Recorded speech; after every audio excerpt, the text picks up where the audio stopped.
that's all right. It's me and you. We got a special kind of friendship. I am not your friend.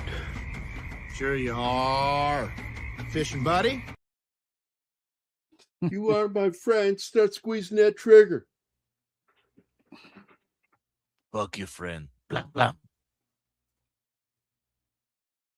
Well, Yeah. apparently it is Snorty. Like, I couldn't figure out, like, why it wouldn't let me comment in my own fucking show chat. And, like, what's it? Like, it's blocking me from saying. So I thought maybe it's because I wrote the word shitting. So I wrote pooping.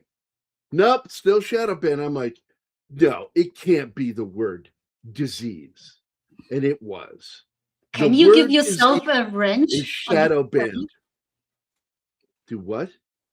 Give yourself a wrench on your own channel. Because moderators get to post a lot more stuff in chat than normal members.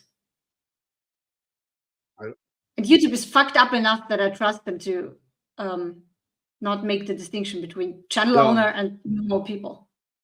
I highlight it and it says nothing. I can't give it anything. Hide user, go to channel, put user in timeout is all it offers me for my own. You can put yourself in timeout. That's funny. Yeah. So, Norty Does it first shut in the down your house video today. feed? What's up, buddy? Mike, whenever you put yourself in time.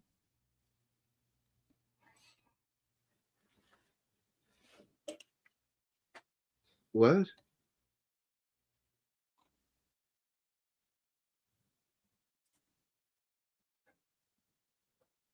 I don't know. I just work here. Right.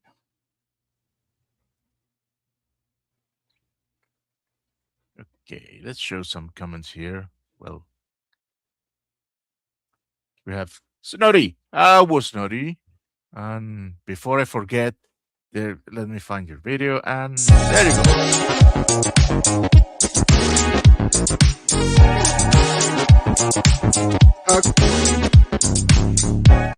It's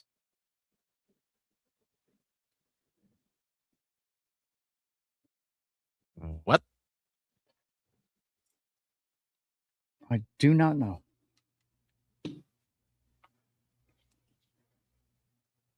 Welcome to the club.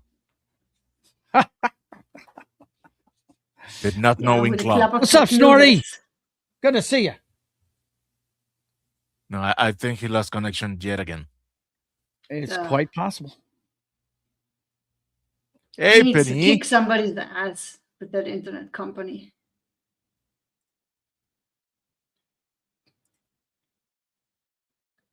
I hope you get well soon, Penny. Oh.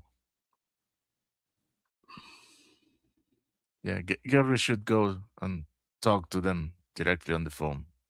He should be talking to Todd. Tell him that like every He will be day. talking to Todd. Yeah, please give me your credit card number. Same thing happened to my brother on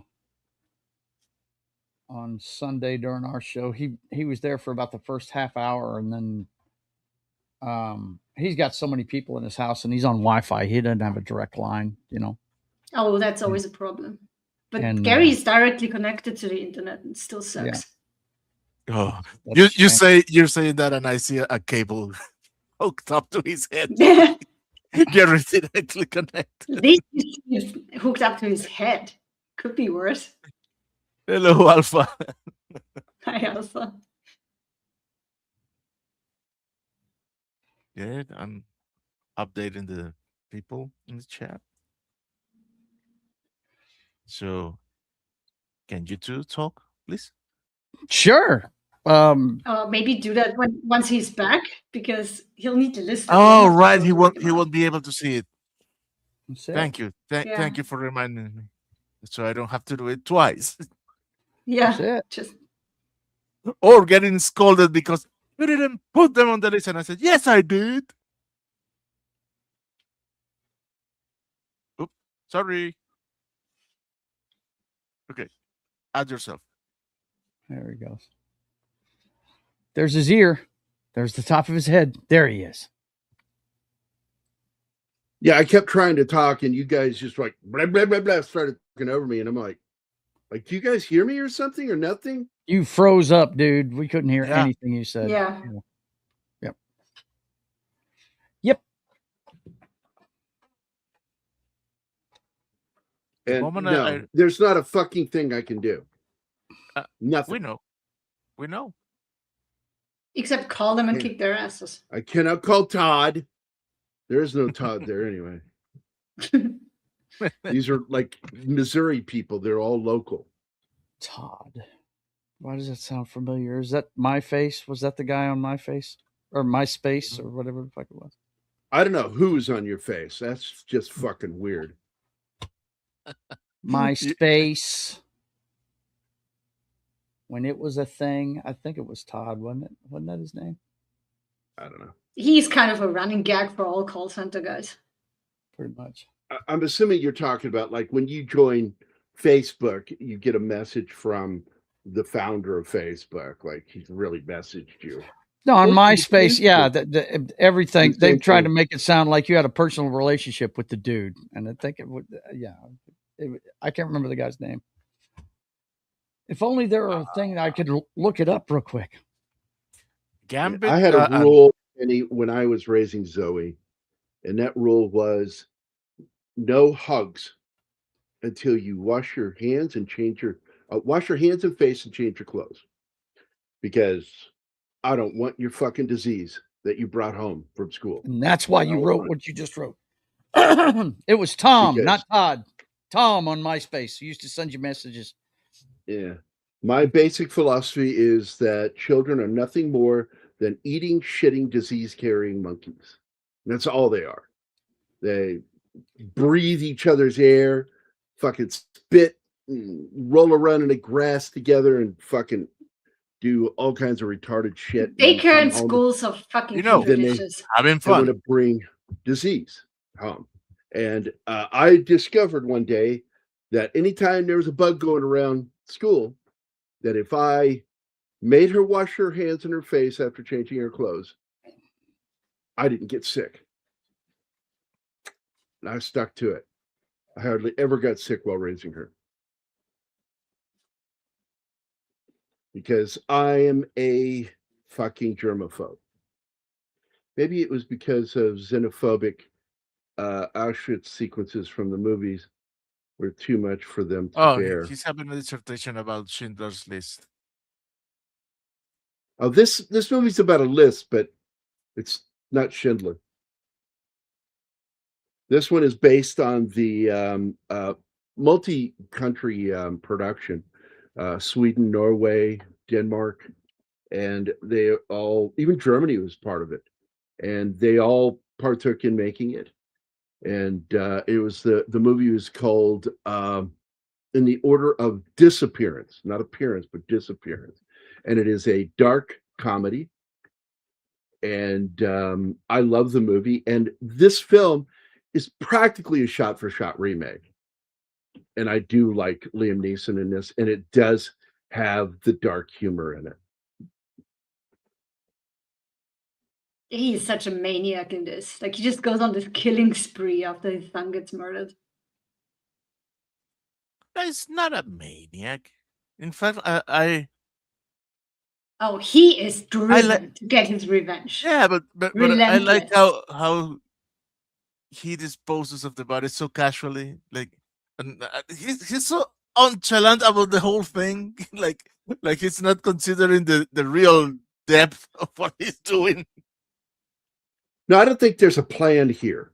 No, Because his original plan, because look, this is a very simple premise for a film. Guy has a kid's kind of an idiot, and the son messes with the wrong people, gets caught up in a situation, and they find him in the middle of a park, and they inject him with heroin, and he dies right there in the middle of this park in front of people of a heroin overdose. He's murdered, and he's devastated by this, as is his wife, played by Laura Dern. And he goes out to self-delete. It's like he doesn't want to live now that his son is dead. And but for some reason he changes his mind and chooses the path of violence, of finding anybody that was involved with his son's death and deleting them one by one. And his wife leaves him. And it's really fucking cold because she leaves him and leaves him a fucking card. And the card has nothing written on it. Just a blank card. Because, you know, I think in their own dark way, they're trying to say that you kind of lose yourself when a child dies. When you lose a child.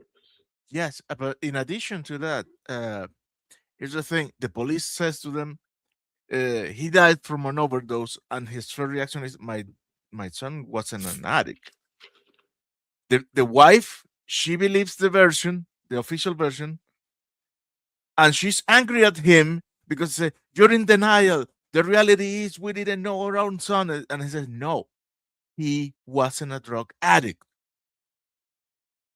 and he perceives that as a, he's saying it's not my fault, and she stops being even caring for him. 2 days ago, she was a loving wife, and from that point on, she she felt him like a nuisance in the house. In fact, you remember when he kills the first guy and gets back to the house all late at night, all disheveled, and as his wife sees him, says nothing, and he asks, "Are you not going to ask where I was at this hour?" She didn't answer, and she just says, "Okay."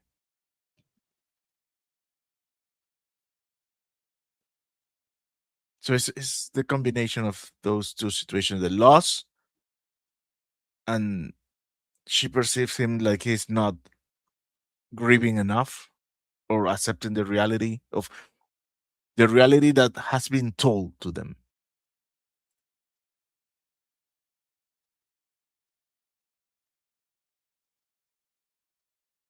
Well, 11, yeah, hospital are good places to get sick. You have good chance. Yeah, look, Cool. it is so bad. Medical facilities are so bad that there is a word created just for getting sick from visiting them, and it's called a nosocomial infection. It happened enough times that it got a name. And in fact, we used to say in the medical field, because I worked in it for over 12 years, you want to get sick? Go to a hospital. You're going to get sick. Because, and they've done their best to battle it over the years. Like every wing has its own separate HEPA filter system for that wing. They don't recycle air from any other wings. In fact, rooms are scrubbed. Each room has its own circulation. That it's fed fresh air from the air conditioning unit, but it doesn't allow the air from that room to recycle back. And that was all to combat nosocomial infections. And absolutely, if you go to a hospital and it's busy, you're going to get sick. You're going to catch something. It's going to happen. Another place to really, if you want to get sick, is go to a big sci-fi convention or comic convention. Any place where there's a lot of people crowded together.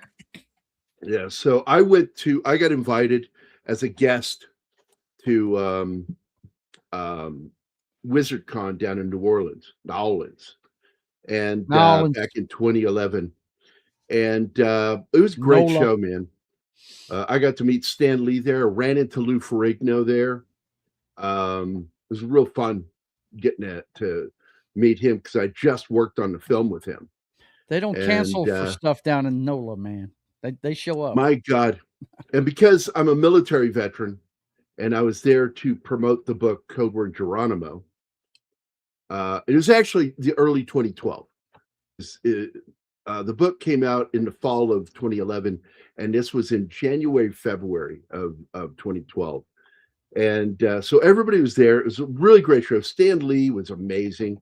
That's where I actually got to verbally body slam a dude when he's walking by Stan Lee's booth, and he yells out something about stealing from Jack Kirby and all that shit. And I'm like, look, man, he may have a little bit, but the fact is they did get paid and they did get a lot of credit. They deserve more credit. There's no lie about that. But for you, for you, a nobody to fucking say that to him pissed me off. And so I shouted back and I said, what the fuck have you done? He turned and walked away. Like, sure. That's what I thought, bitch.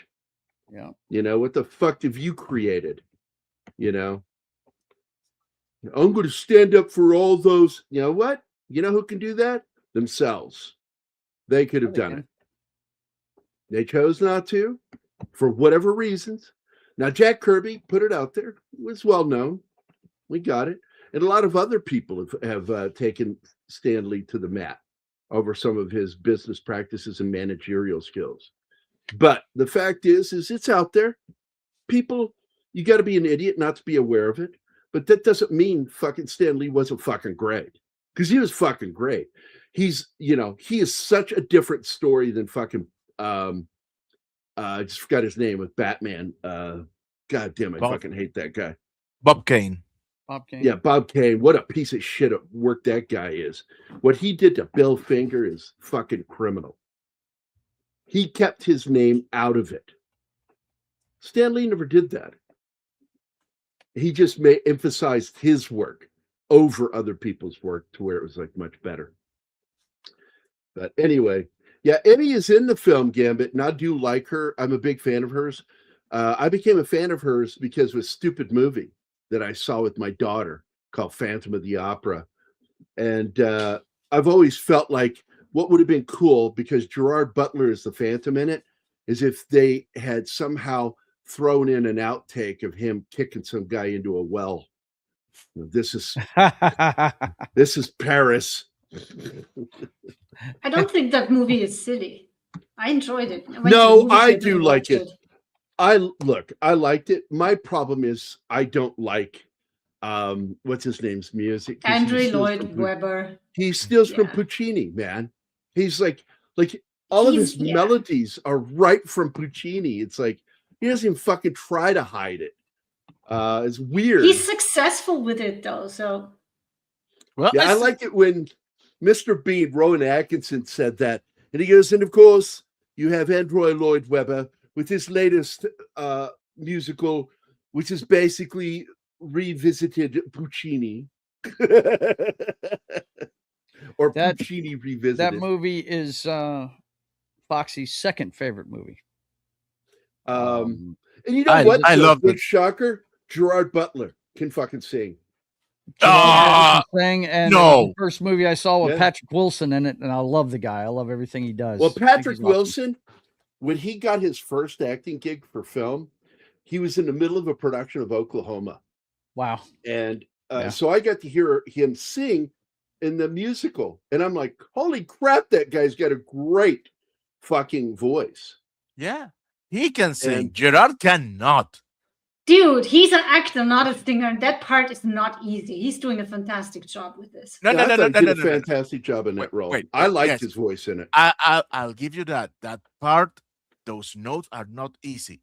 He was not the correct voice to do that. The single greatest voice that I ever heard, and no, not the famous one, the guy that was British that was in Condor Man for Disney. Not that guy.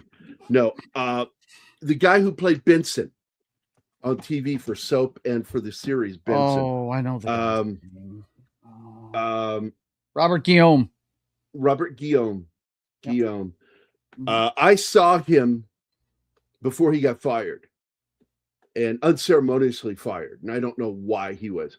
Fucking shit, that guy has an amazing voice. Like, I mean, like the you buy the album, you get the British guy, okay? they should have sold Guillaume because I think he's a better singer than that fucking prick. But anyway, this show's about something else, so we'll get back to it. Liam Neeson does sing in this movie, and it's some of the best vocals that you could imagine Liam Neeson ever doing, even though they're still really wretched. But they're the best he could do. Oh, if you didn't know, this is a comedy musical. I'm lying. Nobody believes you anyway, Gary. I wouldn't know because I couldn't find a place to watch it today. So great. Now we were at another thing, and another video, and I got pissed watching it because it felt like the guy was just piling on Liam Neeson. Liam Neeson famously did an interview the same year for the release of this film with The Independent, which is not an independent publication. It is extremely left-leaning. And he opened up about an incident learning that a close friend of his, a female, had been RAPED'd, and that the attacker was a black man, and he went out into the street so fucking angry that he looked for any black man to give him shit. He wanted to go fight him. And thankfully, nothing happened. And he came to his senses. But confessing that got him attacked. Like, we're talking about something that happened a long fucking time ago. Never mind that he said he was too young. He was young and stupid. He was going through a bad phase in his life, and that he understood that was wrong of him. That doesn't matter. No, doesn't matter. He's a racist. Fucking poor Liam, man. Liam's been put through it. His wife died when she shouldn't have died. Amanda Richardson, she got a head injury skiing, and they released her when they shouldn't have. And she had a slow brain bleed and fucking died. And he had to deal with that, and he had to deal with these assholes. Social media is chock full of cancel culture. And I get so sick when people I know start jumping on the bandwagon to cancel somebody because, they're politically opposed to me, so it's okay. No, it's never okay. Don't partake in cancel culture. If you personally don't want to give that person your money or your business, that's your choice. But don't try to get other people to pile on because you have a problem with them. That's cancel culture. And it's fucking evil. And it was such a weird slow-mo, which you have why do we have these on there? The girl who was the governor's daughter in Benson was in my French class. Is that where you learned how to kiss? And how do you know that, Gary? Because it's called French. It's in the fucking post, French. I don't know if you don't understand it or I don't know what I wasn't referring to that, but okay. I'm too lazy to explain myself. I got it, Gary. Got me right here. No, that's your heart condition. That's the actress from Jurassic Park, Laura Dern. Yeah, that plays his wife. Yeah. And I don't know, man. It's such a trippy film. Because I love the original film in The Order of Disappearance. And I thought, how are they going to adapt this for an American audience? And they did it perfectly.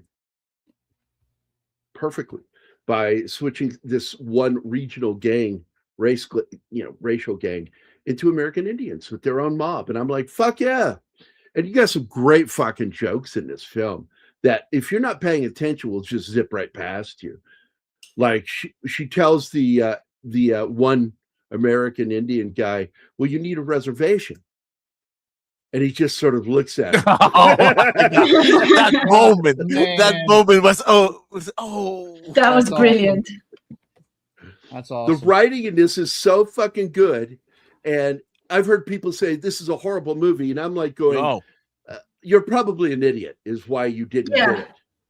get it. The dialogues alone, the freaking dialogues are gold. My God, I was chuckling during the whole thing, but when the kid cuddles to him The and son, says, the little boy. No. Have you heard of Stockholm Syndrome? I just burst laughing. Oh my Yeah. God. That kid is so Yes. cute. Good actor too. Yes, that kid is incredible in this movie. Yeah. Now I'm going to give you some neat trivia on this, about this movie. The kid that plays Kyle Coxman, his son, is his son. That's Michael Neeson. Cool. His son plays his son. I thought that was That really explains cool. why it looks so believable, because I thought that was awesome casting. Nice. I like that.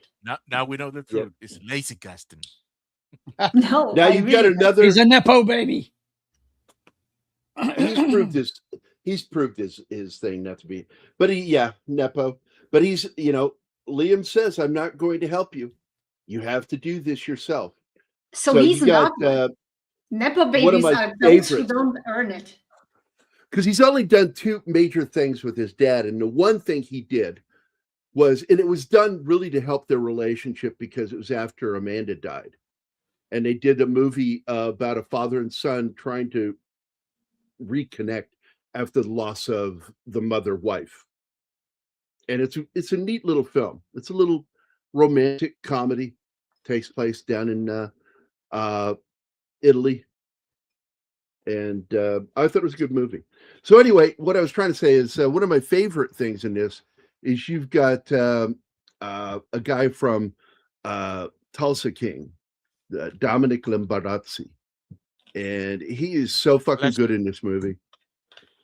And I just really like him as an actor. He, because like he did Reacher. Remember that one too? Was that season 3 or season 2, where he was the New York cop? Anima. Oh I yeah, don't remember that. season 3, I think. Season 3, and he ends up giving his life to protect the girl. Like fuck yeah. Yep. Good actor. You've got other actors in this that should be known to American audiences, or at least somewhat recognized. You got John Doman in it. He plays John, the cop, and you got Emmy Rossum in it, and she's best known for the Irish Family in Chicago series, which I didn't like that show that much. I didn't like the original Irish show, and I didn't like the one on Showtime. Great cast, though. You got Benjamin Hollingsworth is in it too, another guy that's known.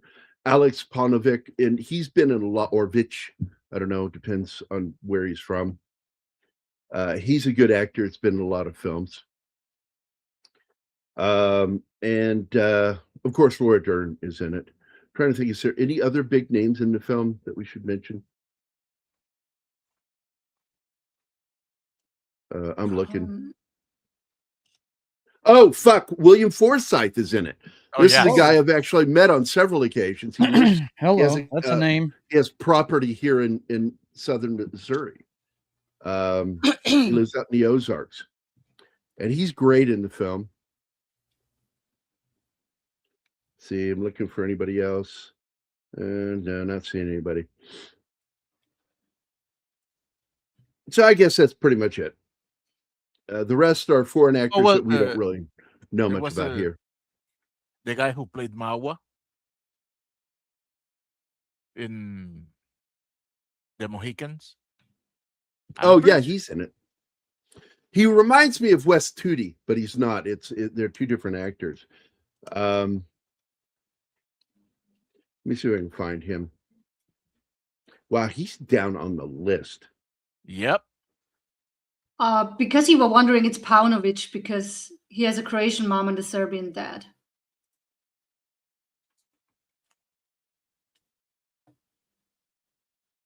So that's Alex Paunovic. I'm just not even fucking seeing him. It was Maui, right?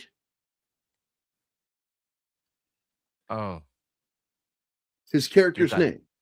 Magua in the Mohicans film. His character was called Magua. Well, Joe is more qualified than me. I gotta see his face. Is it the son or the old man? No, the villain of the Mohicans. Oh my It's God! Yeah, it's oh yeah. Raul Max Trujillo is his name. Okay.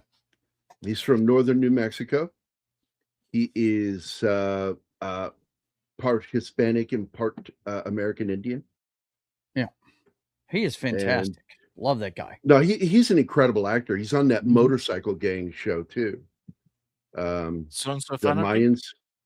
No, I think it's the Mayans is the one he's in. And good fucking actor. My favorite character he ever played is in the movie Apocalypto. Yeah. And he is really fucking good in that movie. God damn, I love Apocalypto. It's a rough film, but goddamn worth the watch. Yeah, you can be in the right mindset to watch that, though. And you know what? The first time I heard him talk, what? I said you have to be the right mindset to watch that movie, and you're going to have to read subtitles all the way. Yeah, it's a subtitled movie because they don't. I like that about Mel. You know, he makes it realistic. He does. Yeah. He doesn't dumb it down for the audience. And oh god damn, that's a fucking violent movie, but it's so fucking good. But anyway, when I first heard him speak in an interview, I thought he was gay. Like, but he's just very soft spoken. And he's also, by the way, U.S. Armed Forces veteran. That doesn't surprise me one bit at all. Him and Wes Tootie both served in the military. I don't know if you know who Wes Tootie is. Yeah, we have. Wes Tootie is who we were talking about from He's also Last Mohicans. I thought that's who you were talking about the whole time. No, I was talking about a different actor. Wes Tootie is also in Last of the Mohicans, but Raul Max Trujillo is in this movie. He's the one with the reservation joke. Yep. When he just looks at the fucking clerk like an idiot. She's an idiot. I like how she has not clicked on what is happening until suddenly she said, "Oh no!" This movie is so fucking funny. It's really a good film too, just like it's an action film, but it's very funny. And in the way that it announces the death of people. Yes. It's just really fucking slays me. But if you go back and watch the original film, they do it exactly the same way. So this is a shot-for-shot, pretty much remake of the Swedish film. And it's and the of same course, director, I think. Yeah, it is. And I love the fact that they could have easily just brought over what's his name to play the character instead of Liam. But Liam's a bigger, Stellan Skarsgård's a very good actor, very well known in America. He's been in a lot of fucking great movies. He's part of the Marvel Universe. You know, his first appearance in the Marvel Universe was in Thor: Dark World, right? The second Thor film. Yeah, I think from the first Thor, he's been. Is he in the first one? I don't remember him in that. I just remember him in the second one. I know that I tell people all the time that Tom Hiddleston was in that movie because of his friendship with Kenneth Branagh. Because they did a show together, TV series, and he liked him, and he invited him to play a character. And he originally auditioned to play Thor, but it went to Hemsworth instead. Yeah, and he got dropped down to playing Loki, which he was born to fucking play. Yeah, I couldn't imagine any other actor than him playing it because it's so perfect. Yeah, he is really good in that role. Oh yeah, he is. So in the original film, which is called In the Order of Disappearance, which is funny. It's a play on words. In the order of appearance is what that's play on.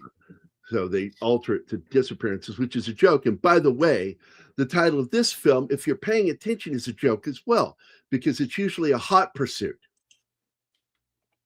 But this one's called Cold Pursuit, a play on words, because it takes place in pretty much the word I'm thinking, Arctic type territory. Well, yeah, it's winter in the mountains. Snow year round. Yeah, it's always winter there. It's and always also Neeson's character in this is fucking ice cold, the way he kills. Well, he plays it very cold. He shows no emotion. But I just like the name Cold Pursuit because it's a play on Hot Pursuit, which is a police term.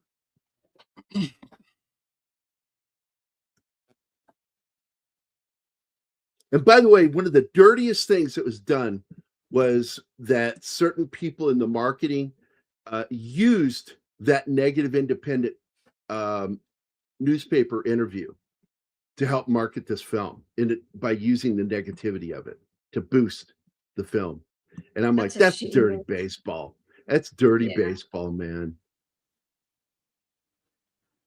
Yeah, in fact, they bring it up. The controversy from Cold Pursuit was accused of racism after an interview with The Independent at a press junket for the film published in February of 19. Neeson explained his character's primal anger to the interviewer by recounting the experience he had many years ago. A woman close to him had been, well, we already told this story. Yep. He went up and down the areas hoping to see some, quote, black bastard. And come out of a pub so he could get into a fight and maybe kill him. And it's awful. And he admits to it right then and there, but none of that matters. None of it matters. The left love to destroy people. Doesn't seem to have hurt his career at all. No, but it hurt him personally. It upset him that they did that. It's a really in an appearance on Good Morning America, Neeson elaborated on his experience while denying being a racist, saying the incident occurred 40 years ago, that he asked for physical attributes of the person, and he would have done the exact same thing.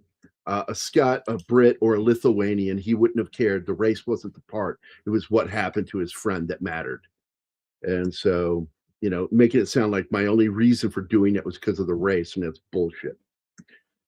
But anyway, he grew up in Northern Ireland and dealt a lot with racism and bigotry there. And the controversy of Neeson's comments led to the cancellation of a red carpet event for the premiere of the film. And Lionsgate has nothing but their own fucking behavior to blame for that. And it's fucking embarrassing for them, not him. So. And I will say this, because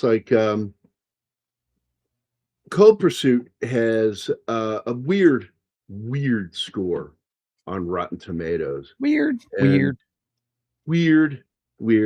Because critics liked it more than the audience, which doesn't make any sense to me. Because this seems like the kind of film an audience would enjoy. But I think sometimes that people are just fucking stupid and they don't understand a film when they're watching it. And it's really not overly complicated. It's not fucking rocket science that this is a dark comedy. And they were trying to look for another Taken, and it's not Taken. In fact, one of the reviews I remember reading about it said it's like Taken and some other fucking Arctic film. And it's like, no, it's not like that at all. It's completely different than that. I don't know. Fucking people can be stupid. This is a really good film. I could get behind someone saying that, oh, for a revenge action movie, this is kind of slow. Yeah, because that is, I don't know. Forget about it. Yeah, and there's I'm over here right now just looking at some of the reviews, and a bunch of good ones. And then suddenly some guy named Pedro H. Cold Pursuit is a story about a father who wants revenge against a criminal who killed his son, but the humor that completely ruined the story fails to deliver anything innovative. Whatever. Jason D. Actually, one of the worst movies I've ever seen. I'm going to do it as the comic guy from. Oh, no. Actually, one of the worst movies I've ever seen. Enjoy every Liam Neeson movie, so assumed it would be like others. Well, what? He said the word assume. What does assume mean? Yeah. Makes an ass out of you and you. Because you're assuming shit when you shouldn't. Go to see a fucking movie. Read a synopsis. Watch a trailer. Yeah, fuck some of these idiots, man. But there's a lot of really good reviews here. Like Stephen C. writes, 5 stars. Success in 1 hour and 58 minutes. Rated R for sexual references, drug material, some language, and strong violence, which he puts as a perk. So there you go. He got it.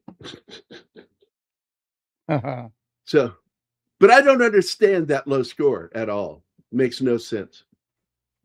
And of course, you know, the budget for the film was like 60 million, and it only made at the box office like 76.3. But if we go take a look, so I'm going to go take a look right now, because you know I like to go to a website called The Numbers. That's the-numbers.com. And it is the single best place to find out how a film really did post box office. Now, it doesn't give you the video on demand or any of that shit, rentals. But what it does give you is the amount made from video sales, etc. So let's go look. You know what? I'm reminded, like a friend of mine kept saying, I can't find the movie. I keep searching for it. I said, Cold Pursuit, 2019. He goes, yeah. Then I paused and I went, how do you spell pursuit? Good Lord. He spelled it with an E, and I'm like, you're a fucking idiot. It's not. It's a U, you dumbass. So DVD sales earned 2.5 million, and Blu-ray sales estimated 3.3 million, and the total being 5.8 million total from that, added to the 76.3 million box office. So there you go. So it made about 80 million, which not very good, but I'm sure that it got bumped up with the video on demand and all that shit, because they make a ton of money, the studios do. Especially when they do, you know, direct sales and direct rentals instead of allowing a third party.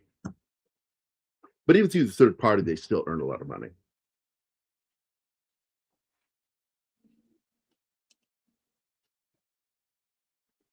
And I wanted to go back to the other film for a second, too, because there's some good actors in that fucking movie.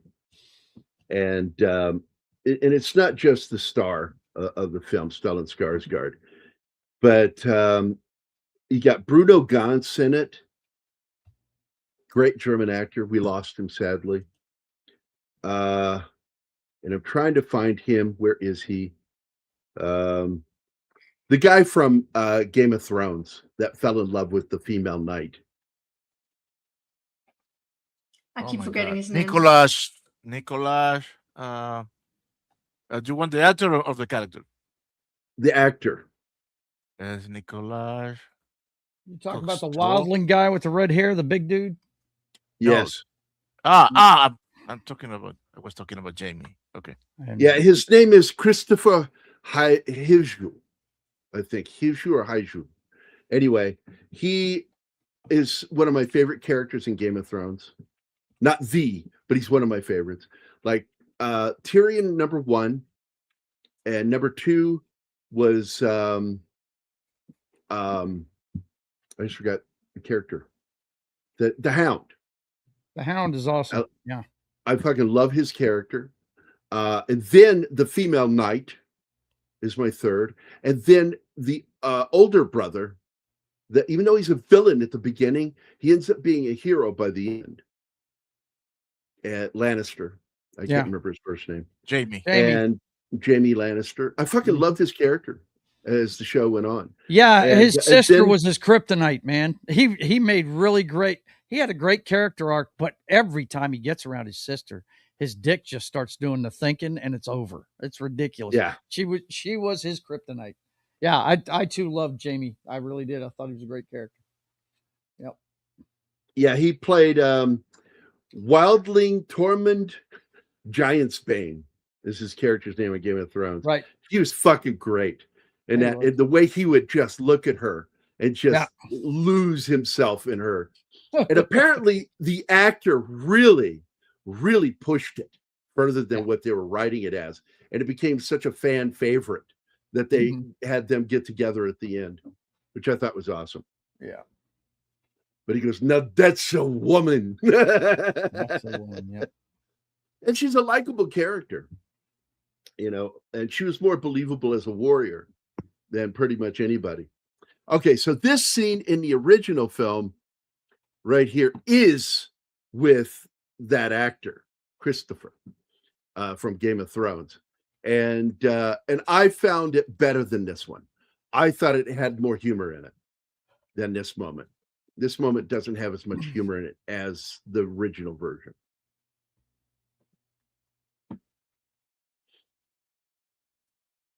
And I think it's because, you know, Christopher's performance is better than this guy's.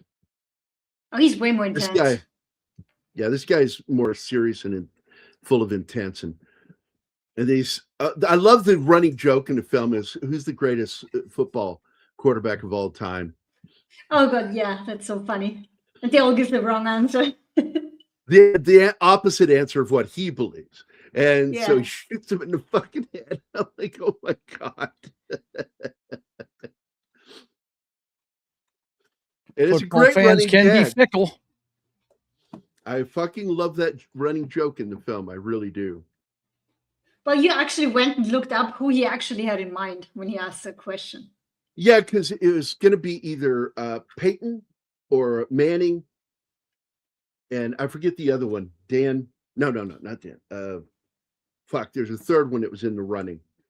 It was one of those three. Dan Marino?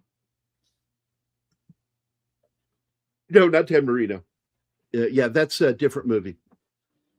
That was Tom called Brady? It's called Ace Ventura, Pet Detective. Yeah, right.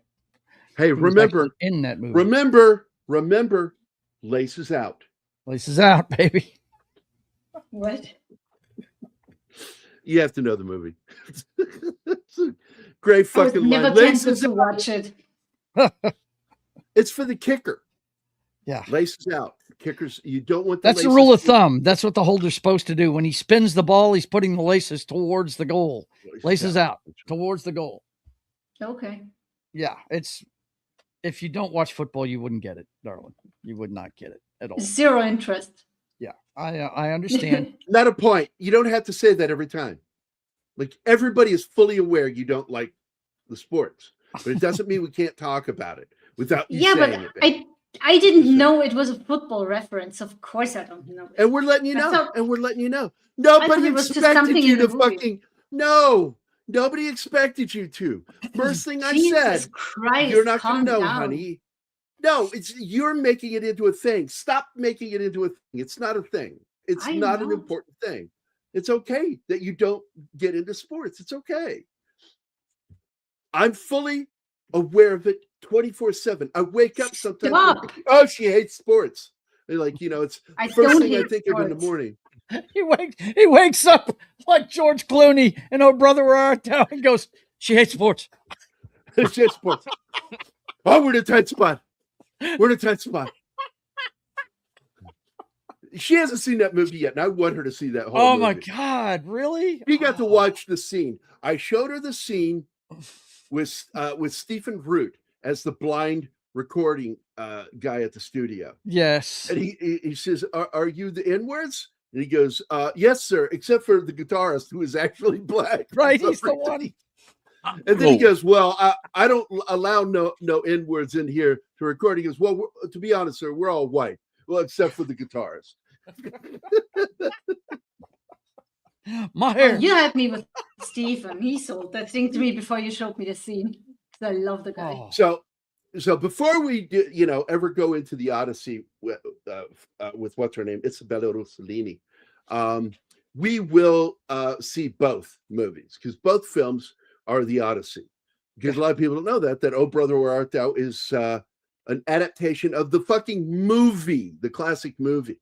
Yeah, with the animation and shit. John Goodman's the Cyclops, right? Yeah. Because I'm here to tell you, pretty cool. This is a matter of historical record that neither of the Coen brothers ever read the Iliad or the Odyssey. Right. Ever. Their work was purely on they that saw film. The movie. Yeah. Mm-hmm. Yep. All based on what they saw in movies. Yep. As to how they adapted it. Yep. Great stuff. That one's, you know what? Oh Brother Art Thou, after what we're seeing, I'm gonna go see the Odyssey. I'm not like Martin. Of course, Martin has a much bigger tie to that source material than I do, but Oh Brother Where Art Thou may be a superior Odyssey to the one we're gonna see this summer. I told you I'm gonna watch it because I have to be. I want to have the receipt as I read it. I was fixing to say, yeah. Mm-hmm. Yep. Because it's like I always say, you can't comment on something unless you've seen it, right? Yeah. You need the receipt. Yeah. I hate when people just repeat talking points they've heard from somebody else. That drives me nuts. Go watch it yourself and tell me what your opinion of it is. I don't care. If I want to hear Tom Connor's opinion of it, I'll watch Tom Connor's, Yeah. Yeah. Yeah. Well, however, sometimes happen, like it happens to me. There's a reviewer that his opinions were almost point by point mine. And I was, oh my God, this guy, he's so innocent. He's my spirit animal. What? Right? I will tell you right now, John, basically people who are just moviegoers, they don't know. I've talked to people who had no idea. And I'm like, they followed everything because John Goodman is the Cyclops in the movie. I believe it's in the credits, cool. If I remember correctly, that it's based on the film. Yeah. Mm-hmm. But not many people. Why are you copy pasting something which was already discussed a while ago? God, Alpha's giving him shit. I was having the same thought when I saw that. My guy. Yeah, the Odyssey by Homer Simpson. Dude.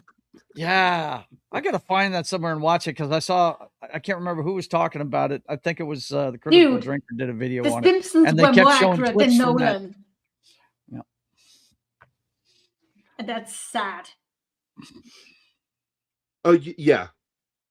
Like I said, they neither read the Iliad or the Odyssey, nor anything about Ulysses.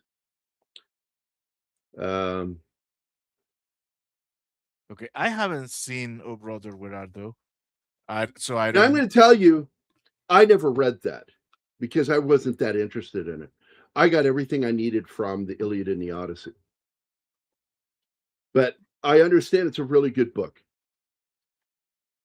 It is. And as I was saying, I haven't seen Oh Brother Where Art Thou, so I don't know how good of an adaptation. Yeah. It's an adaptation of the movie, not the book. Exactly. I haven't seen it. It still applies. I don't know. Movie. I don't know how good of an adaptation of the movie it is. Not going to say it's a good adaptation. I'm telling you, it's a good movie. Yeah. Okay. It's a fun movie. It's a lot of fun.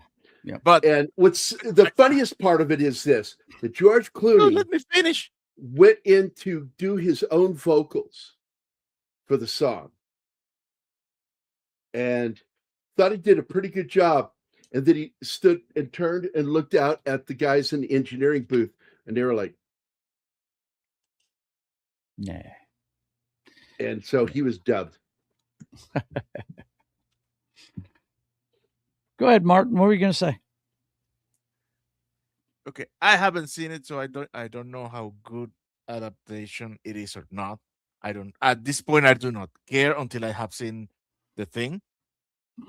But when you said that they haven't read the books, I only have to say, man, that is a mistreatment to yourself. Those two books, you should read it. You should not spend your life without reading those two books, or at least the audiobooks. Yep.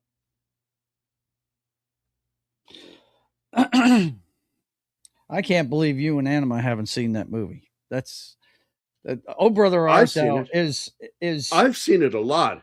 Oh, I'm talking about Anima and Martin. I can't believe those two haven't seen it. There's a lot I haven't seen. It's a fantastic movie. It's one of the best things the Coens ever did. It is just awesome. It really is. You guys really need to treat yourself and watch it. It's great. So I'm going to read this. Oh Brother, Where Art Thou is widely considered a successful but yet creative, loose adaptation of Homer's Odyssey, praised for its unique blend of humor, music, and modern American setting. While it captures the core episodic structure and key archetypes, such as the cunning hero Ulysses or Odysseus, the sirens, the Cyclops, and the blind prophet, it diverges significantly in tone and plot resolution. And I fucking love it. I love what they did. And it's a story about the Depression. It's really what it is. Mm-hmm. It's got great music from the period too, except for the one song, which is a newer song. Mm-hmm. Yeah, the soundtrack. I bought the soundtrack and I used to listen to it in the car driving. I did too. Yeah, I love the soundtrack, man. It's really good. Mm-hmm. Candy Mountain, one of my favorite songs. Oh, dude, I remember that as a kid. Candy Mountain's a great one. But that the signature song from it is great. Man of Constant Sorrow. I love that tune. It's so good. That is just a great fucking song. And the guy, because like I said, he went in the studio and sang his heart out. George Clooney did. And he turned around and looked at the fucking engineering booth, and they were just like, not quite, bro. Because he was like, he felt like he had knocked it out of the park. And they were like, no.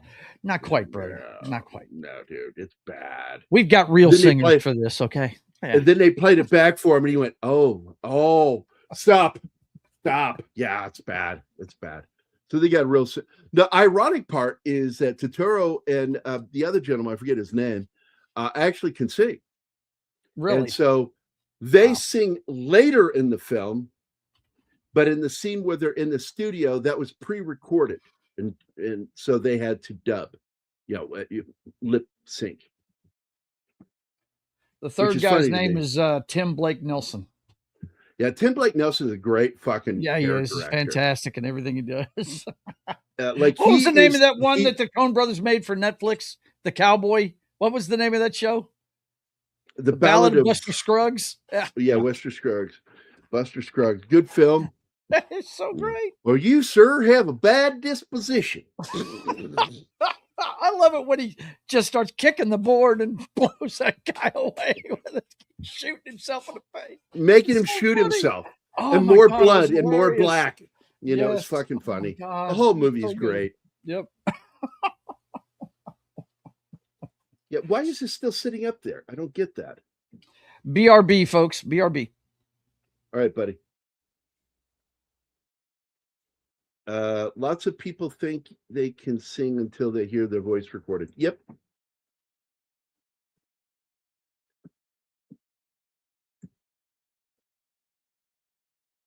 There he is.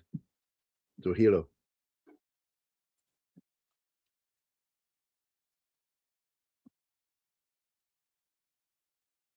So what ends up happening is kind of a gang war starts because people are getting smoked and they think it's the mob doing it, killing their guys. And what it is basically Liam Neeson's character, whose name is Coxman, which is just funny. Yeah. And they because make fun of that door in the whole movie. the cops he says, because a cocksman is somebody who's really good with their cock, and that's a nickname given to them.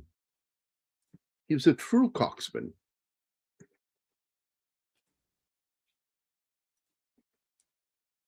Yeah, this guy, oh man, he gets smoked.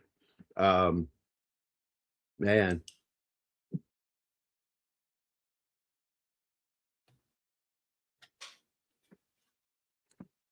Well, I mean, man, shit that happened to him.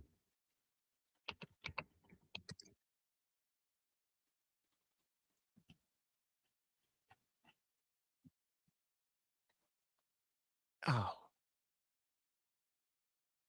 Mhm.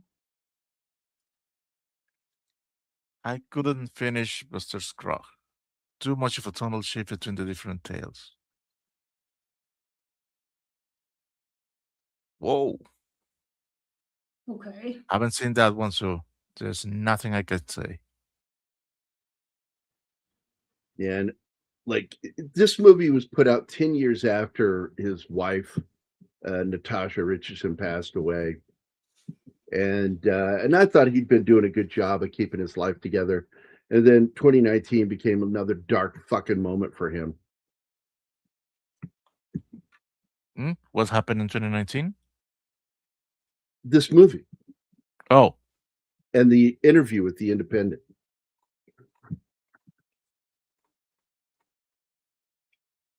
And there he is, a really good fucking actor, Italian actor. He was great in Tulsa King, but he had to die. There was no question that He was too good. had to get smoked because he was a constant threat. There was no, teaming up with him. He was a constant threat. He was a murderer of his own father. He doesn't, you can't trust him. He's an untrustworthy character. So therefore, you can't keep him around for too long. He eventually has to die. Otherwise, the story starts falling apart because there's no way a character like that would be allowed to live that did the shit he did. But when his capos find out that he murdered his dad, that's when things started falling apart for him. It was like, you're going to die. I mean, if not even his dad to trust him, how can they?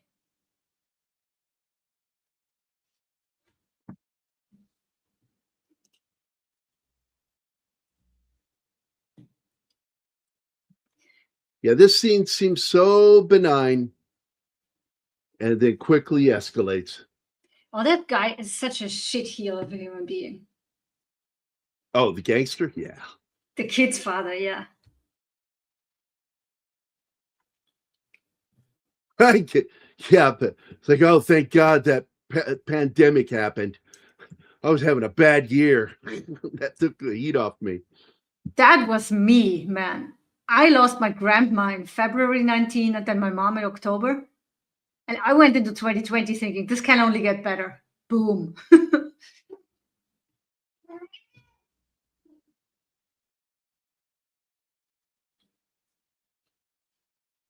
Anything Stephen Root is in, E-Clay. Stephen Root is the shit. I became a Stephen Root fan back in the 90s because of his performances and portrayal of Jimmy James, the owner of the news radio station. He was so fucking funny. Oh, that was great, but what really made me a fan of his was Barry. Because his character is just so good in this show. Well, Barry is just like something else. I don't think that would have worked with any other actor. They would have turned it into an action show. And he kept it what it was. A dark, fucked up comedy of this guy who's a psychopathic and he couldn't even killer be sad that it ended. Trying to be normal. It had to end. Yeah. But it had to end the way it did. So, as much as I enjoyed the show, it was okay. It needed to be over.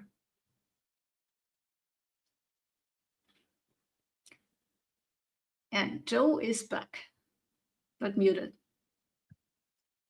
Yeah, I had to go get me a protein bar. It's time. Oh, all right.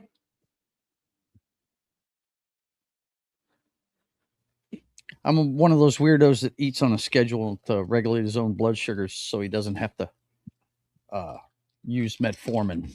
You know what I mean? I'm like Martin. I don't want to take pills. Yeah. It's the healthier way. If you can do it without assistance, you should. Absolutely.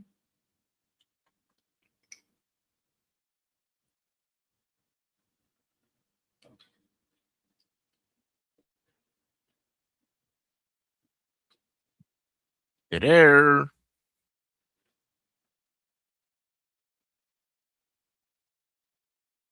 He is obviously looking something up.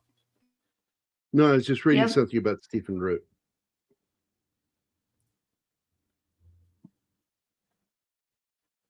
Stephen Root really strikes you as like this guy who's probably lived a life, and in real life, he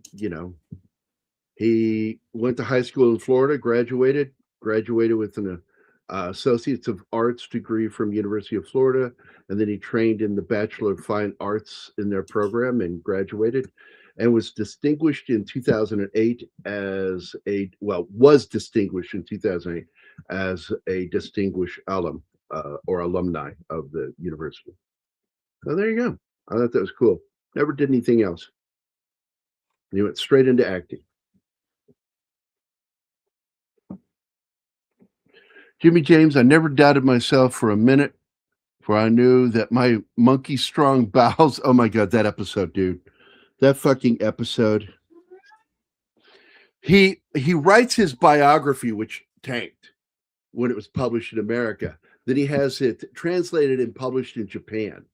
And then, because it becomes such a big fucking seller in Japan, he has it translated back into English from the Japanese book. And Oh my it's God. just all fucked up. It's funny as shit. And this is so, like, I've never doubted myself for a minute, for I knew that my monkey strong bowels were girded with strength, like the lions of a dragon ribboned with fat and the opulence of a buffalo dung. What? Because he's doing a live reading at the bookstore, and he's reading this from the book, and the looks on his face is so fucking funny as he's reading this out loud. Now, of course, the character that Forsyth played, his character is dying of cancer, and he ends up sacrificing himself because he's dying anyway to protect Liam Neeson's character. And he calls him his brother. Yeah, I think they are. No, they are brothers. Yeah. Because they have the same last name, Coxman. And this is the most pointless character in the movie, him, and she is nearly as pointless because they don't really achieve anything in the film. They don't like solve a crime. They get there after the fact. Like they show up right as the shootout is completing. They are more like a chorus Greek and a comic relief at the same time. Yep. Is that the girl from Phantom of the Opera? To get information. Yeah, we just talked about her a while ago. Okay. And she has this scene where she's getting information from this guy with promise to give him sex. And then once he starts talking to her, like, well, how are we going to do this? She hangs up on him. Oh, man, it's funny. And you know, Jimmy James from the get-go that the male officer, he's involved. You know it. Yeah. Because he's so dismissive about everything. He's corrupt. There's no question. The best Jimmy James scene is where he and a female attorneys go through negotiations to get married. Yeah, he's interviewing different powerful women to marry him. It's fucking awesome. And it'll go a few episodes and it'll pop up again. You know, I need to meet a woman. It's like, what the fuck? Oh my God, I love that show. Father and son Kyle. Yep, that's right. I said that in the first hour of the show that they were actually father and son. When I went through the casting, that was a neat little bit of trivia.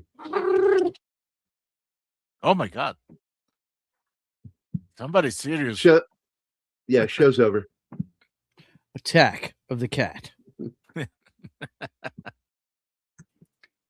I think she's getting frustrated by that moth that is still circling around in the apartment. And she's just doing the shittiest job as a hunter. You need one of those salt rock guns. Oh yes, man! I love it. Dude. A buddy of mine bought one, and he showed me. It's awesome. You know who that friend is? It's Andy. Andy bought one over in England. I still don't know what that fucking thing is. It's a shotgun. It is an air gun that shoots salt rock. And you can kill spiders and flies at a distance. It's very accurate. Yeah, you need one. Especially with those weird Austrian spiders you got. Right. Oh, the ones that bit my arm? Yep. I still got the marks, dude. They're not fading. But no superpowers so far, so I don't know. Not worth it.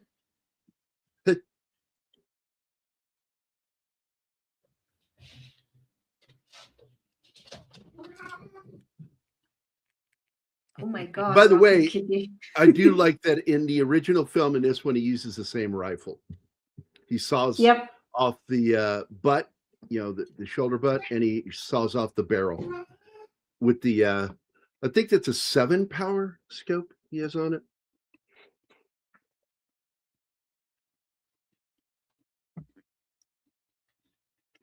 Let me go to the website. Internet Firearms Database, and look up IMBD old suit. All right, here we go.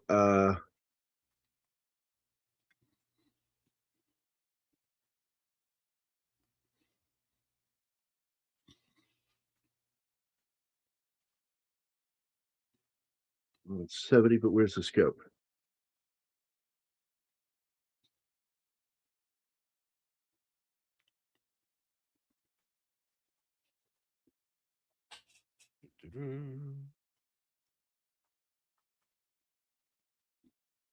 Because, like I told you, it's a 30-06 rifle, hunting rifle. But I don't see anything about the fucking scope. Let me go. Fuck it. Cold Pursuit.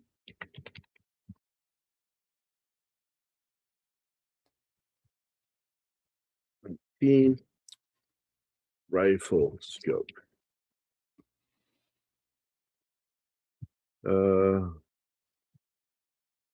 Bolt action rifle.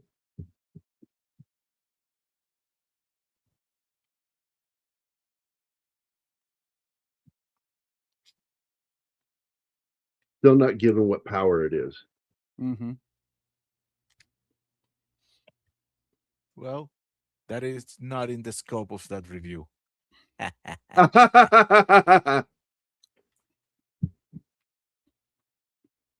They're saying a 3 to 4 power.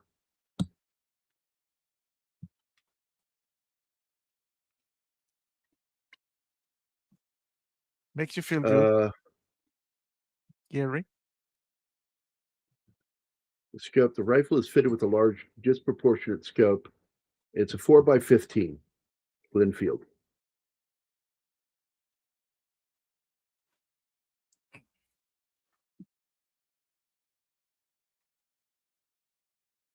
So it's only got a 4-power magnification. That's not all that great.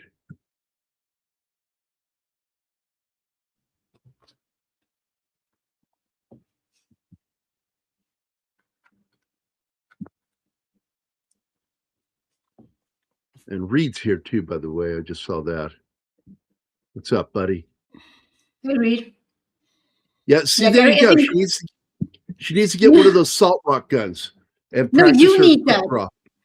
You need that to shoot the fucking recluses in that house before they bite you. Or me once With my shaking hand. That'll go well. That is why it's a shotgun, so you don't miss. Yeah. Kind of hard to Right. miss with that thing. Yeah. Perfect for close quarters.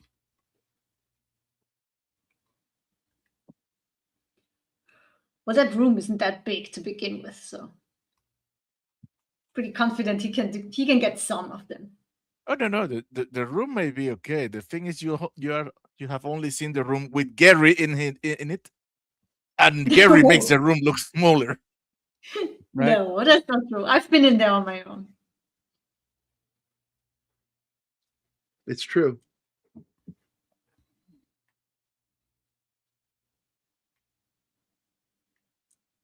I went in there to take a nap the day after Loki died because that night was rough. And I was still having jet lag and everything. So yeah, I've been in there on my own. You do this. Gary will be like Dung Nuts in the shakiest gun in the West. Oh my God. I remember that movie. I do too. Vikings, there's a silent film from 28 made by MGM called The Viking. Yeah, I'm not that big a fan of silent film. It has to be something really fucking great for me to want to watch it. Like Nosferatu. It's the music with me. Nosferatu. The music in many silent movies is just so annoying Talent that I have to to the move it. Marines is another Yeah. great film. I was glad that we did that movie. Mm-hmm. Yeah, but I couldn't stand the music in most parts of that movie because it was goofy. Oh, it's always bad. It just takes me out of the film, so it's completely One of the silent. cool things that they did, like with Metropolis, is they rescored it, and then they had one production of it that had Philip Glass do a soundtrack, and what's her name was involved with it, the singer from the Eurythmics. Annie Lennox. Yep, that's the bitch. Jesus. Do we not like Annie? No, I like Annie, but she tends to be a part of that whole third to fourth wave feminism crap. Oh, okay. And I liked her music a lot, but man, like as a person, she annoys me.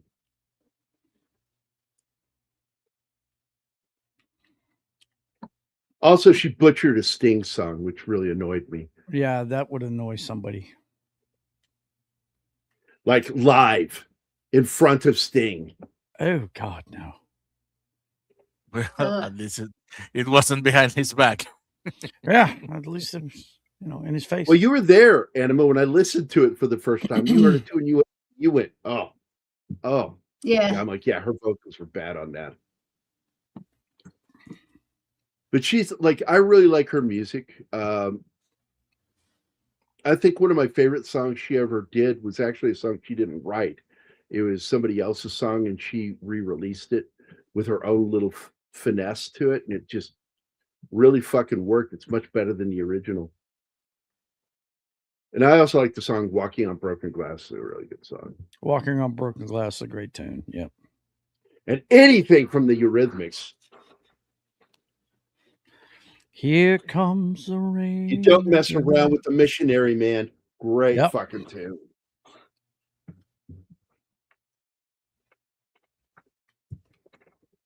He was born an original sinner. He was born from original sin.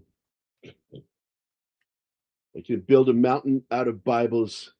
Oh, how does that go? Build a mountain out of Bibles. Been too long for me to remember the lyrics. Yeah, it's so good. I haven't heard that song in years, but that song always pops up into my head. One of my favorites by the Eurythmics that wasn't a major hit. And that came out while I was managing that ice cream parlor. Yeah, this kid really steals the show, I got to tell you. Like, when he says that line, I'm serious, it is a great fucking line.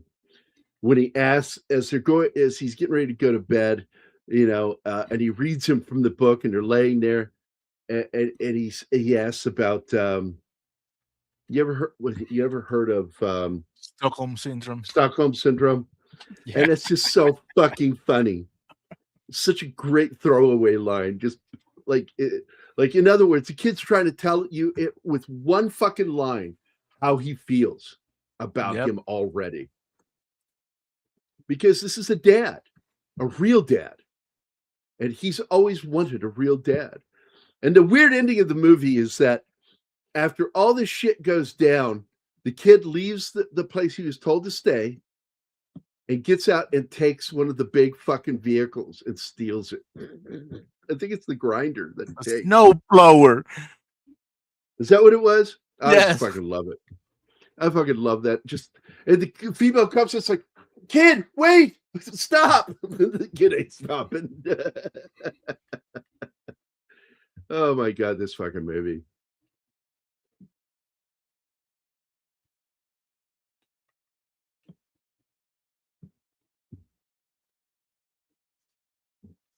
I like the Vikings. Why are we still on this comment still?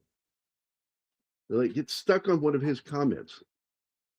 I don't know. You put it on. Well, the whole point of the name color, Cold Pursuit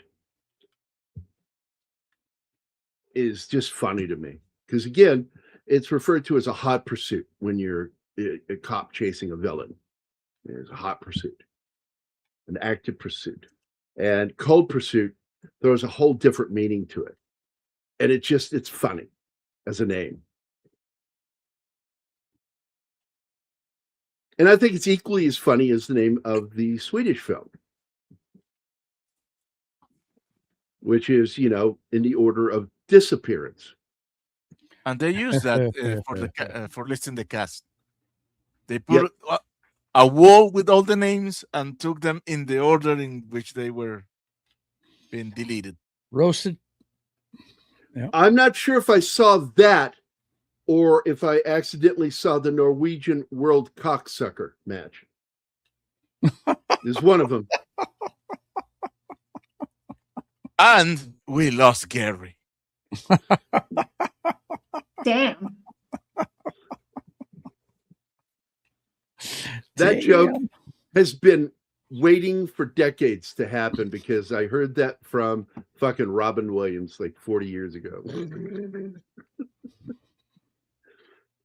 The explanation given. Slasher Fred, here we go. The plot of the movie makes me think of Death Wish. It's the big difference being that when they wrote the screenplay, their tongues were firmly planted in their cheek because it is intentionally, obtusely funny. And for those who don't get this movie, they don't understand dark humor. You have to appreciate dark humor to really get this film, which is sad to me because it's something that is my favorite subgenre of comedy is dark comedy. I love dark comedy. In fact, one of the movies I want to do is the movie with Goldie Hawn, Meryl Streep, and Bruce Willis. Oh, Death Becomes Her. Death Becomes Her. Hell yeah. Because I fucking love that movie. Movie's great. Another that one's movie was butchered by everyone when it came out. And by the way, because I've been working with Christopher about getting his effects buddy on that worked on Alien to come onto the show. And one of the films I would like to invite him on for is that movie because he worked on that film. Liam Neeson has stated.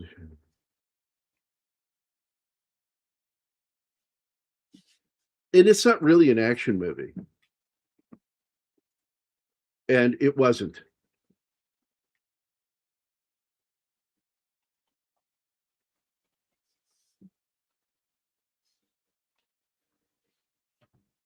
I think that as he's gotten older, that he starred in the new Naked Gun. Naked Gun Blew my fucking mind. And I was really happily surprised at how fun that movie was. In Order of Disappearance is the English title. The Norwegian. Yes, the Naked Gun was awesome. But Oh, it really? was surprising. And of course, Really? we oh yes, Kraftidiuten. That's the name of my copy. Is Kraftidiuten. That means the idiot? Wow. Okay. That just you know throws what? me off a bit. You know what is the best thing about the new Naked Gun? This thing. Oh no, Yeah. not Backdoor Beaver. That's right, I folks. You did can not be the miss proud that owner thing. of a backdoor beaver. Yes, Fill me it up too. with popcorn, and also you get 4 free packages of anal beaver, real beaver anal gland butter. Whipped That to was easy for you to say. perfection. Yes. It is so fucking hard to Fuck say those words. off. Now say it 3 times faster. No, it's so fucking hard to say that, and it's been a while since I'd said it.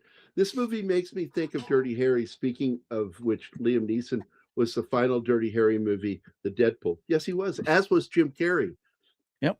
And I've always said it wasn't Liam that did it. It was Jim Carrey that killed the last Dirty Harry movie. He was the murderer of Dirty Harry. There you go.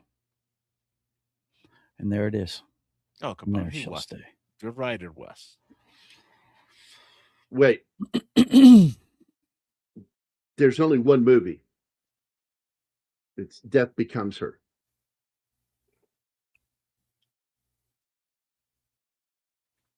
Yes, and as I said, Jim Carrey killed the franchise. Oh, righty then. Anyway, moving on. I mean, I think Clint's age had a lot to do with it. You can't play a cop. I think Clint was getting 70s. tired of doing it too. Mm-hmm. And I liked all of them, you know. Me too. Look, yeah, Dirty Harry was not the best, but it was a great fucking movie. The best movie is actually Magnum Force. Magnum Force. That's my favorite one too. Yeah. Magnum Force is the better of the franchise. And then the next film, which is The Enforcer. The Enforcer. Good film. Yep. Has great scene where he pulls her out of the way of a backblast of a fucking RPG. It's awesome. Awesome. Yes. Love it. Clear, and nobody yelled, "Clear the backblast area." Because you're supposed to yell it before you fire. Yeah, you are. Yeah, the guy with the rubber face. That's right. And Axl Rose hated the pay Jim Carrey acted in the fake music video for Welcome to the Jungle. Okay, I'm just going to tell you this. I'm not a fan of Axl Rose or his fucking band. I don't even remember the video. And I don't remember Jim Carrey being in it. Welcome to the Jungle. No, the only time I've ever heard that song is in a movie. Welcome to the Jungle? Really? Wow. Yeah, I liked it. It was in a high school film that deals with youth violence. I can't remember which one it was, but it came out in the 80s, and that song was in the movie. Okay. It was in Megamind too.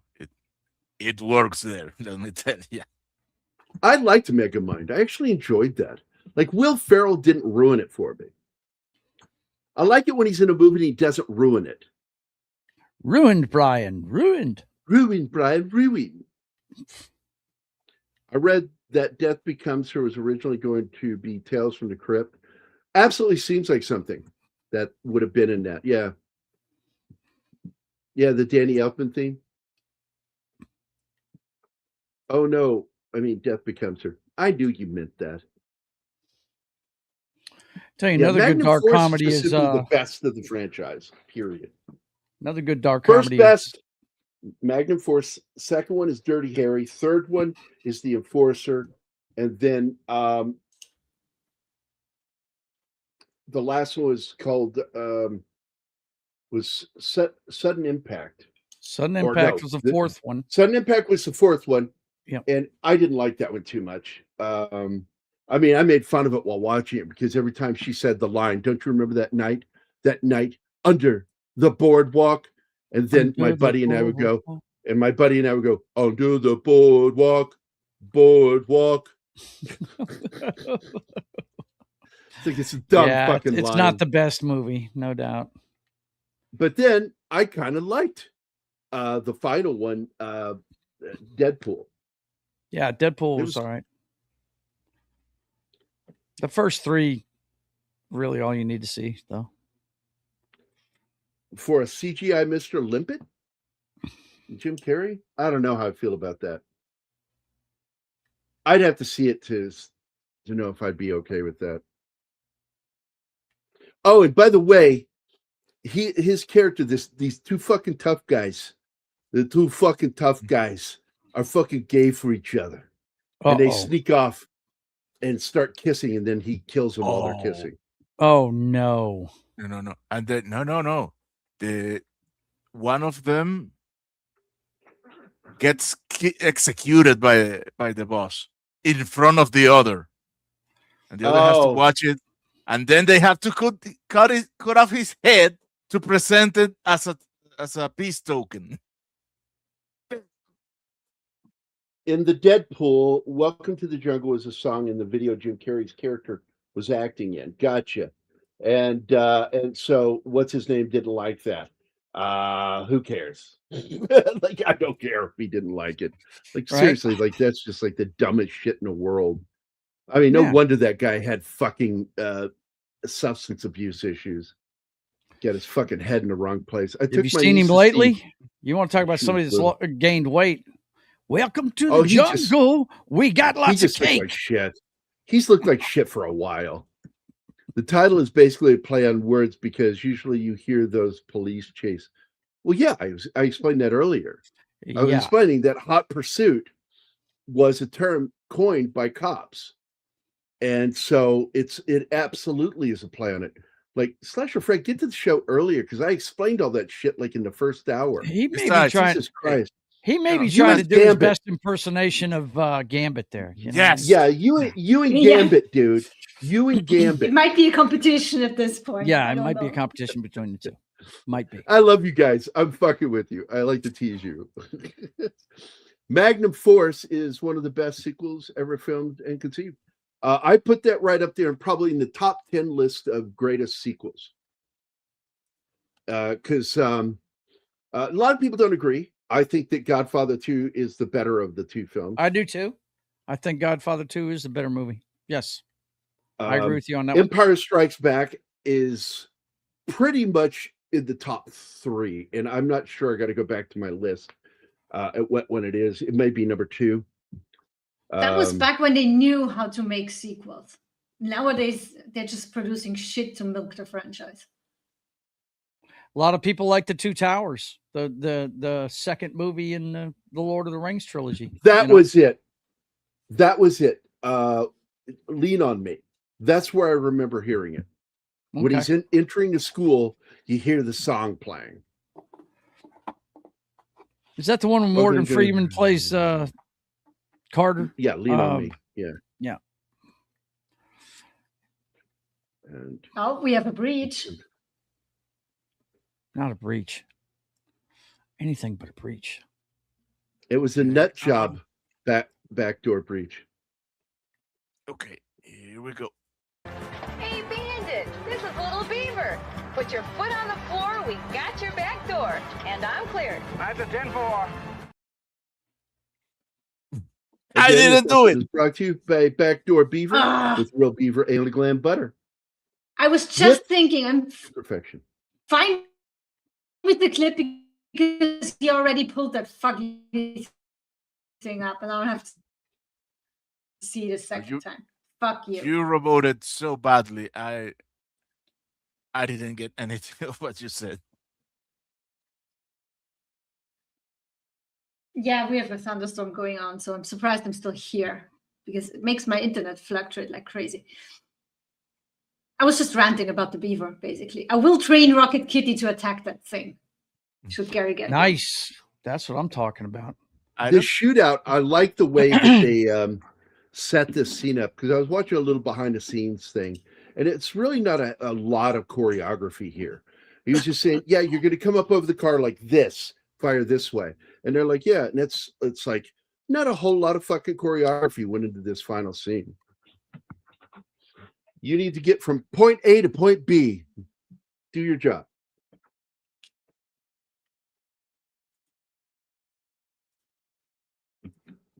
By the way, I shared it in our group on Facebook, our management group, the trailer for Die Hard, but it's made with just the bloopers,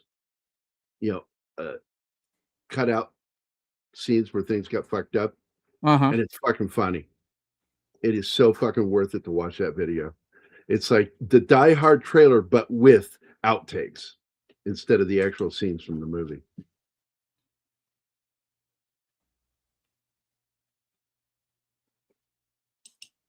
Sounds cool, man. No, it is. I have seen it before. I love Die Hard. And there we go. And now we cut back, and he's on the road, and the main American Indian gangster jumps into the car with him. And after a few moments, he realizes this guy's no threat to me. And he puts his gun down. And you get this great payoff and it's in both films. Yes. The guy goes paragliding, and we don't see what happens. Just he goes up in the air and he's taking off, going woo, woo, doing that. And then at the very fucking end of the movie, you see him going along with his snowblower thing, and he goes into the fucking snowblower and gets shredded to pieces in the last moment of the film. And it's fucking great. And then it puts his name up. The last person killed in this story.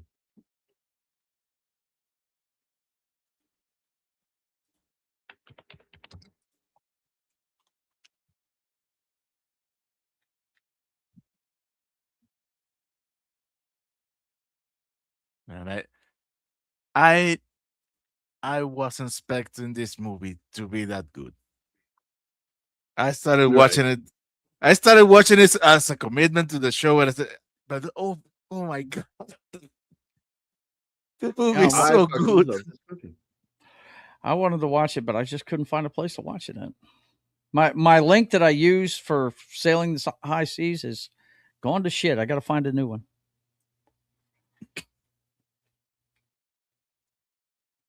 Now, I will tell you that a sequel is in the works with the original director. It's been in the works since 21, which, they ran into delays, but it never got canceled. It still shows in the works. So I'm curious what the fuck they're going to do. I assume that he's just going to clean up another town. Right? Because in the end, that is what happens. He cleaned up the town. Yeah, he really did. Hans Petter Moland was born on the 17th of October, 1955 in Oslo, Norway. He is, of course, the director and writer known for films like In Order of Disappearance, Aberdeen, Out Stealing Horse, and, of course, the remake of the film, Cold Pursuit. And he has been working on a sequel, and I'm going right now to see. It's not listed as in production or even in pre-production over on IMDb. Growth of the Soil is his next film that's in pre-production right now. But he did do the film, the 24 film, Absolution, with Liam Neeson. So clearly he likes working with him. And it's a good movie. It did not get a very good score. People did not go to see it, but I thought it was an okay film. And it's about an aging gangster who attempts to reconnect with his children and rectify the mistakes of his past, but the criminal underworld won't loosen their grip willingly. And it's him just trying to get away from them.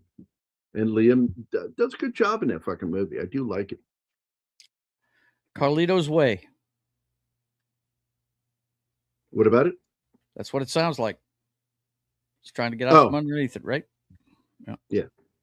He's a Boston gangster, Okay. you know. So he's, you know, Irish. Mhm. They always have to find a reason for him being Irish. And I really hate it when he tries to not do an Irish accent because it doesn't work right. He's nasal. He's very nasal. And I think one of my favorite films that he did, that's another gangster film he did, where he doesn't survive in that one either. Fuck. What was the name of that one? Through the Night? Was that what it was called? Mm, Through the Night? don't know that Where one. he's trying to protect his son No, and keep him alive. I think he survives in that one. Does he? It's been so long. Now, in Yeah, the Land of Saints and Sinners, by the way, I like that movie a lot, where he plays a former IRA member trying to live out his final days, you know, in this small village. And his best mate plays his best mate in it, played by Kieran Hines. And I love Kieran Hines. I will fucking watch anything with that guy. Movies that Anima hates, and I still love them because I just love watching him. He's such a good actor. And He's going to. Cole Meany is in it too, by the way. Cole Meany's in this movie too. And in that film, a disillusioned hitman comes out of retirement for one last job when an IRA bomber on the run from the law arrives in his sleepy Irish village. And he decides to smoke him out and kill him. And it's a good little film, In the Land of Saints and Sinners. If you've never seen it, you might enjoy it. If you like Liam Neeson, I highly recommend it. I do like that one. Retribution was okay.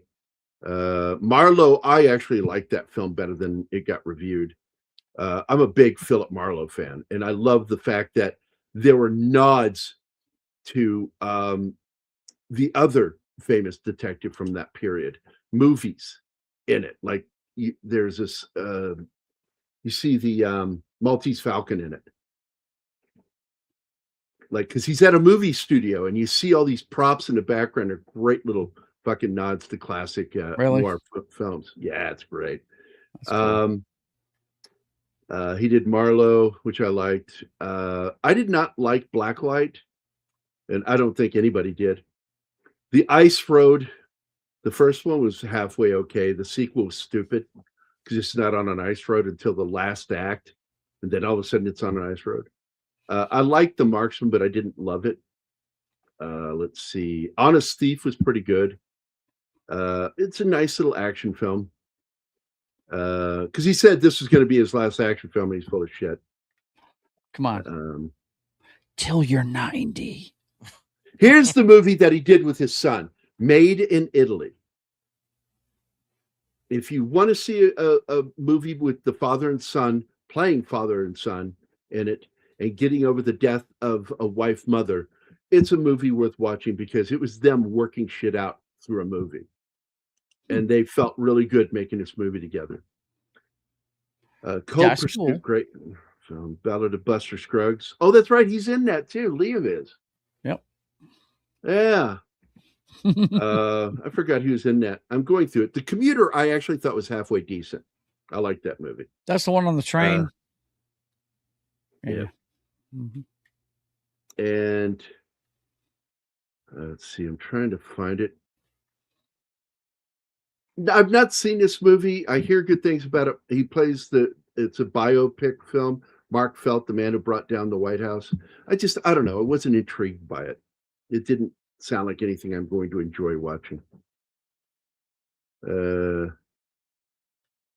I watched the movie Silence. That's a rough film. That is a rough film. Very good film, but it's rough. Like you have to really be comfortable watching slow burn films about very dark periods of history. And this is during the period when it was unlawful to be Catholic or Christian in Japan. Oh, wow. And how, if you were caught, what was done to you. But I'm looking for this fucking movie. because you did a film where Run All Night. There it is, finally, 2015. Good film, that's, Run All Night. that's the one he's protecting his kid, who's played Yeah. by Joel Kinnaman Yep. from his ex mob boss Ed Harris. Awesome movie. Wow. Yeah. Well, first of all, you've got Liam Neeson and Ed Harris at odds with each other. You've got me. I'm in. Like, no, but don't you know the plot? No. Ed Harris versus No. Liam Neeson. Yeah. I'm all in. I'll take it. But we also have Kinnaman in it too. Liam Neeson versus Ed Harris. Stop trying to sell it. I might back out. Just take my money. Take my money now. And I fucking like that movie. Also, Bruce McGill is in it. I love Bruce McGill, man. He's D-Day in Animal House. Yeah. He's still with us too, thank He's a God. good actor. Love that guy. Anima's favorite movie. Animal House? Yeah. Yeah. Oh yeah, she loves that movie. Absolutely. She thinks it's By the way- I have in my mind created a shelf where all these shitty movies that I have to watch for the show and waste 2 hours on, they go right there. We need to use AI to put Backdoor Beaver in Animal House. Now he can go Yeah, right on somehow, that shelf next like- to these movies. when he grabs the guitar, it's actually a Backdoor Beaver. He's strumming a Backdoor Beaver, and he picks it and smashes it against the wall. There we go. Set. That beaver firmly has a place on the shit shelf. Believe me.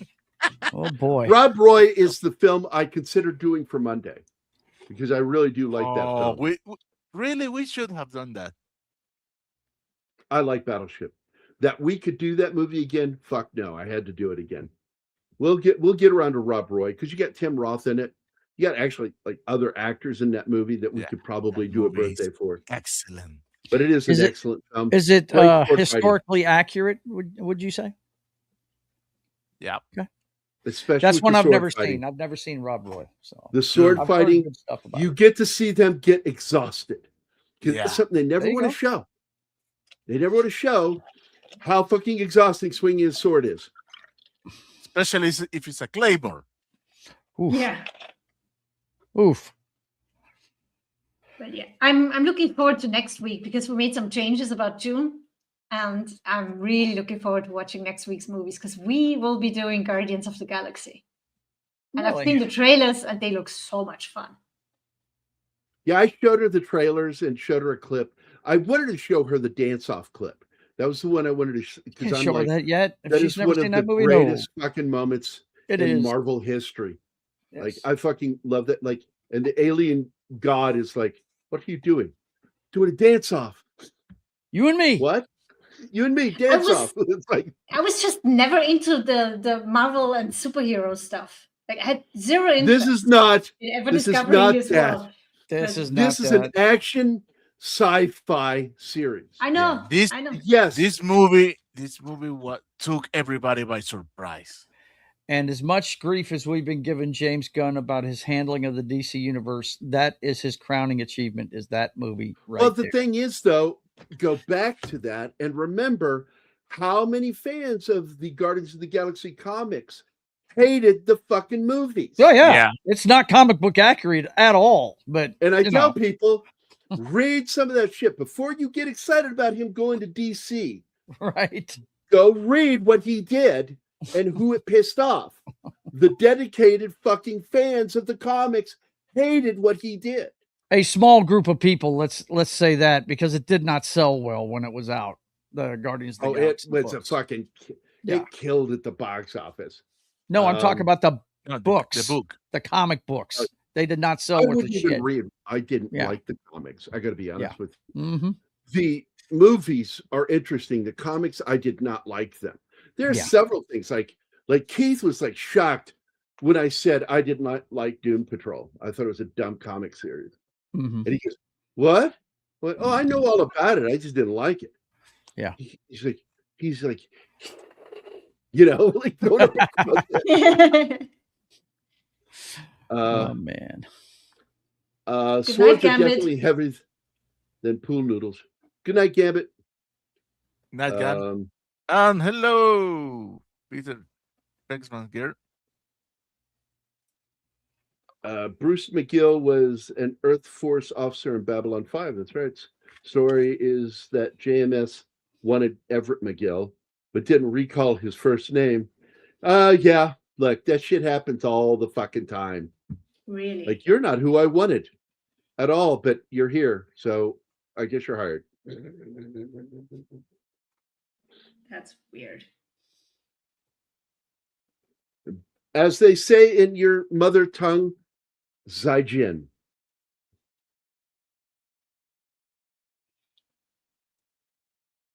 I don't even know what language that was. No, I supposed don't to even be. know what the hell you're saying. You're not speaking English, so I have no clue what you're It's saying. Chinese. It's Chinese.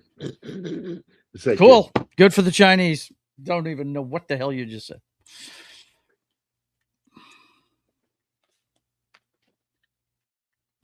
I wish I knew more languages. My daughter speaks like 5 of them, and I'm just nope. It's never too late to learn. Okay. If I had time to take classes for that, I would, but no.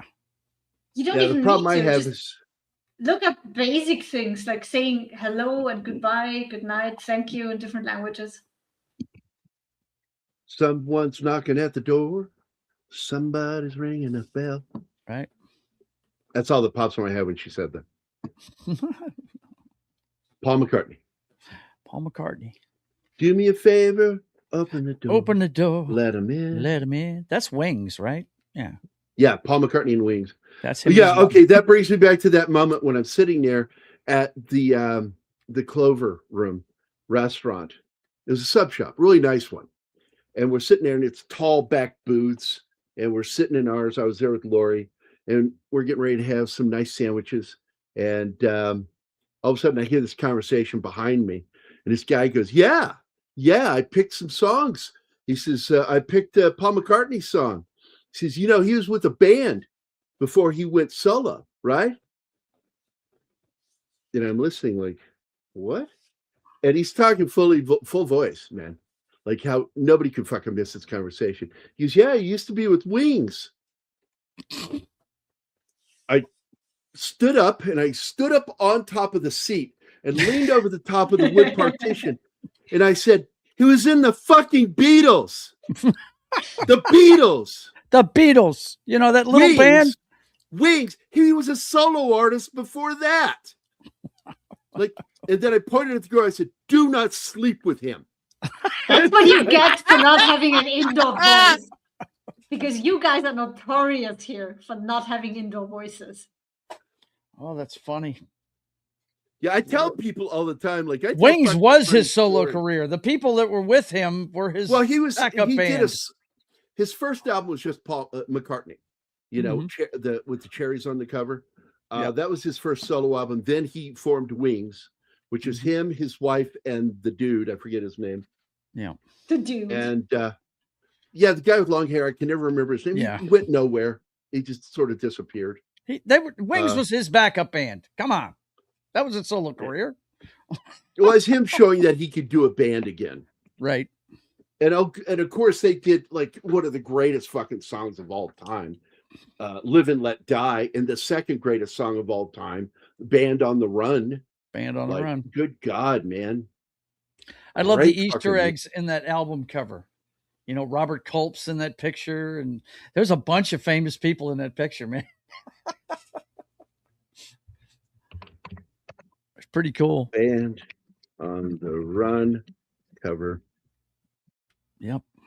Because the only one I always wasn't there a boxer in there too? I can't remember. There's an athlete. At least one athlete is in there on the cover. But I do remember Robert Culp. I was because like you, I've always been a movie fan. And you're getting the wrong name.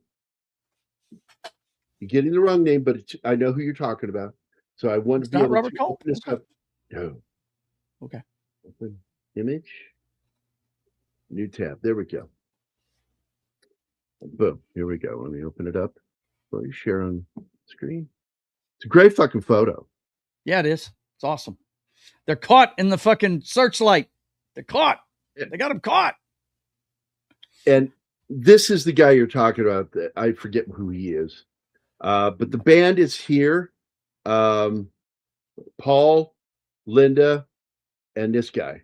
Yeah, Looks like and that's James Robert Coburn. Culp in the back with the No, mustache. that's James Coburn. It's Oh, James okay. Coburn. I always Yeah, I get those keep two telling you. confused. I always And do. then you've got Christopher Lee. Christopher Lee. Oh my God. Yep. And this guy, I don't know who he is. This guy, I don't know who he is. This guy, I used to know who he is. I don't remember. Yeah, And there's then this guy, he's an athlete. he's I a think. famous. This is a famous TV personality. Did a lot of interviews, and I forget his fucking name. And this is an impromptu thing that they did, and it turned out really good. This cover. Mm-hmm. I also like the song of that album, Jet. Yeah, Jet's awesome.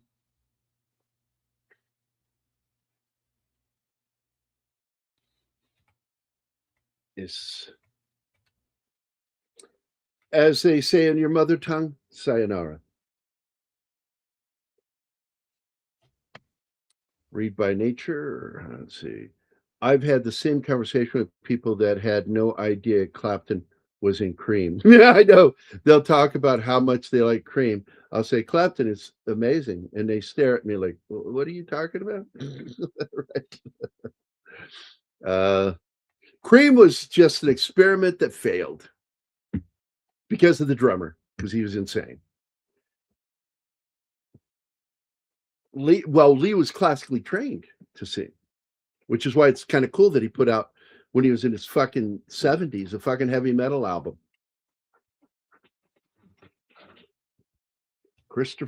Michael Parkinson. Thank you. That's who the other guy is. The guy that was a talk show host, Michael Parkinson. Thank you, Reed.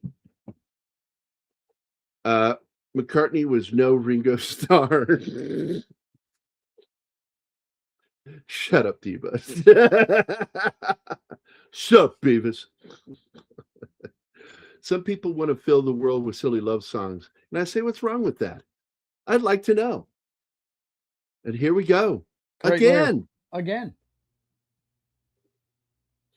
Yeah, I played that for Anna. I said, actually, one of the prettiest songs he ever wrote, he didn't actually do a studio version of. It's not on any of the albums.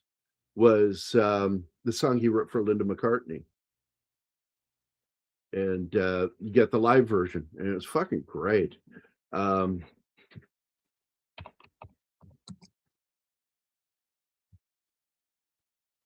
Love song for Linda.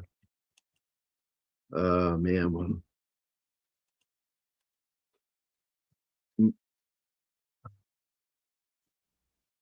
there it is. Is it My Love? Is that the one I'm thinking of? No, Maybe I'm Amazed. Maybe I'm Amazed. Never got released.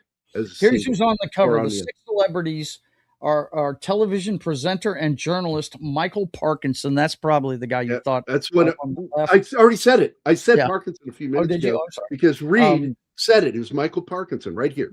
Yep. Got it. Actor Kenny Lynch. Don't even know who that is. James Coburn. Broadcaster and politician Clement Freud. Actor Christopher Lee and boxer John Conte. That's again right. I knew there was a boxer on the cover. Yeah. And I love that Linda isn't standing; she's being held in the air. She was a pocket wife. Yeah, she was a small girl. Yeah, a tiny thing. Mm-hmm. Some people like those, But so he did. Yeah, I like him.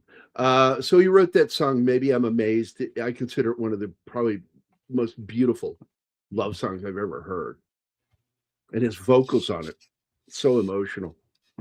Yep. All right, Gary, I gotta go. Be good. See you next time. Okay, see you, buddy. See you Monday for sure, guys.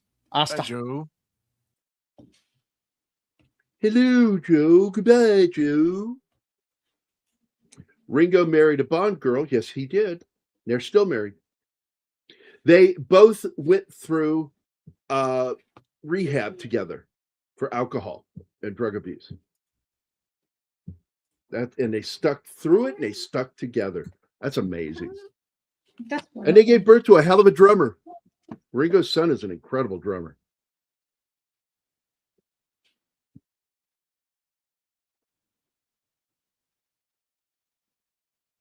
So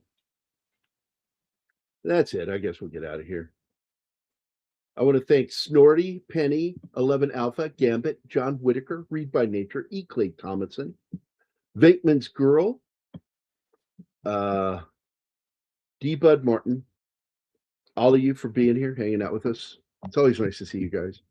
And anybody else who's just listening, hope you enjoyed the show.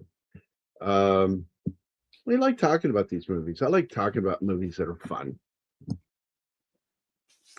That is on my list of movies to do. I fucking love that movie, Caveman. Yeah, you've mentioned that a couple times. I will always mention it because I love that fucking movie. You've got Dennis Quaid in it. You've got what's her name from Cheers? Blondie. Shelley Duvall? No, not Shelley Duvall. Shelley something. Anyway, she's in it. And then you got Lyle Matuzak in it too, as the main villainous caveman. And Shelley Long. Shirley Long, that's it. And then you've got that's it, Shirley. Shirley? No, Shelley, not Shirley. Shelley. Shelley Long. And then you've got the T-Rex, the animated T-Rex, which is awesome. And you've got a bunch of other lesser known actors from the 80s, but better known in the 60s and 70s that are in it too. And my favorite 2-part word, Zug Zug. Zug Zug. But that is a word? Timely drop. In the movie it is. Okay. It's Shelley Winters. Yeah, Deba, that'll teach you to show up late.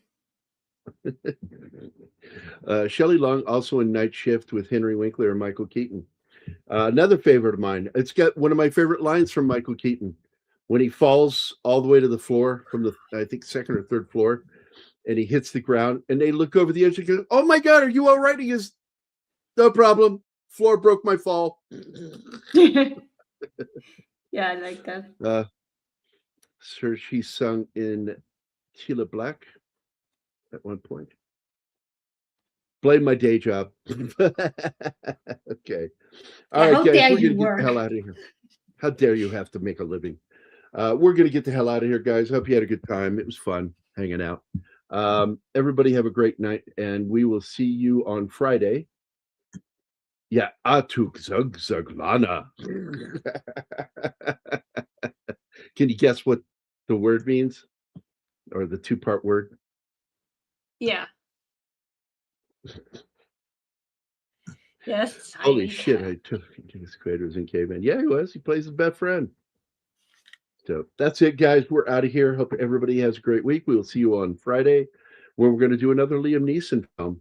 We're going to be doing The Gray. What is? Yeah, The Gray. Fucking love that movie. Oh my God. I'm looking forward to Saturday. Cold Storage. I'm looking forward to watching that one because the trailer was a backy. Yeah. By the way, oddly, that one's more known with Futurama. Snoo snoo. Hit the like button with a slush ball. There we go. Let's get the hell out of here, guys. Everybody have a great week, and we'll see you on Friday. Bye now. Good night. Bye.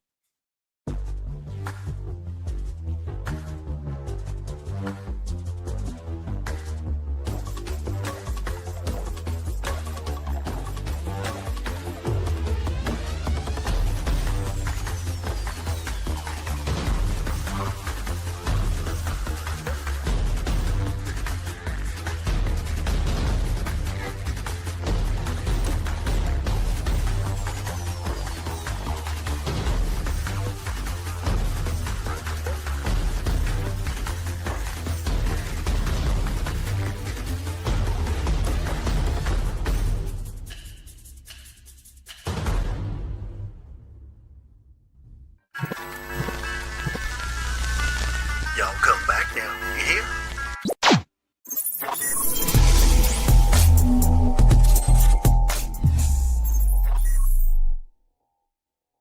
Matt Damon.